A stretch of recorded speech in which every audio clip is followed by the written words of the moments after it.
All right, we got 4 more weeks until my anniversary, June 13th.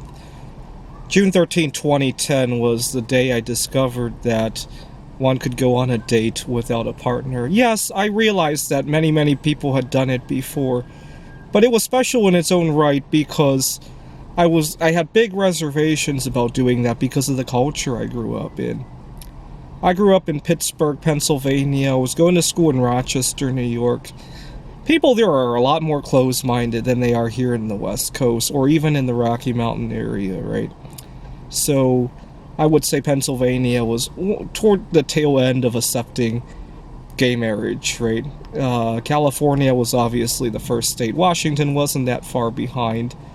New York was a little bit behind. Pennsylvania, forget about it, right? They still probably frown upon it today.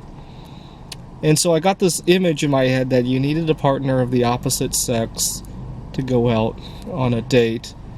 And that image locked with me to the point of detriment, right? I would go on a date that I wasn't even suitable with just so I could actually go out. That all changed on June 13, 2010 when I couldn't find a girl to take to a coin show with me. And I almost didn't want to go to that coin show. I woke up, I was like, what can we do today? It was a really sunny day, and I was riding a 18-speed bicycle, and somehow I made it to that coin show. I think I went there with the idea that maybe I could meet somebody there, but halfway through the show, I realized that, hey, I'm having fun without the partner. And since that day, almost 12 years ago now, I've gone on all sorts of dates as a solosexual. I started competing in the Computer Olympiad in 2013. I won my first gold medal at the Computer Olympiad in 2016. I traveled to 13 other countries, believe it or not. I got over my fear of flying that year as well, in 2010. I had a big fear of flying after 9/11 and Space Shuttle Columbia, and I didn't fly for many years after that.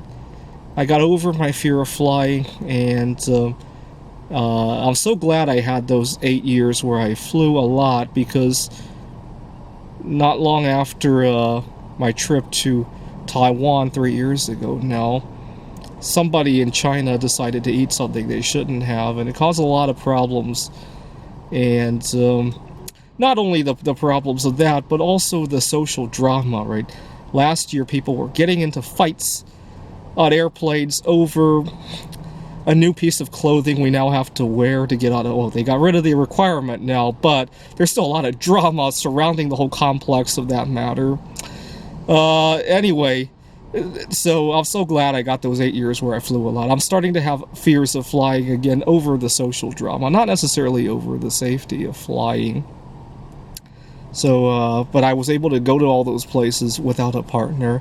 If you had asked me, part of the reason I didn't get over my fear of flying for 9 years after 9/11 was because I didn't have anybody to fly with. What's the point?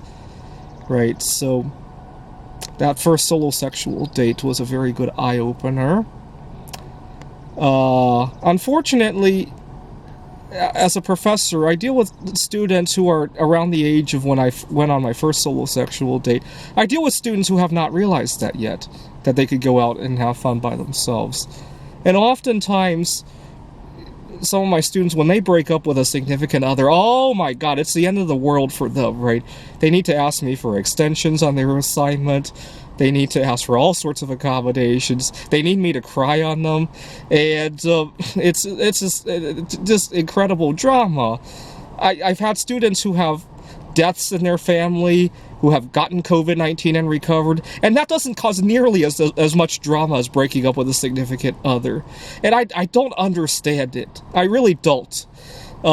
If these students would just go out and have fun, they would realize that that was nothing, right? They're lucky they didn't get a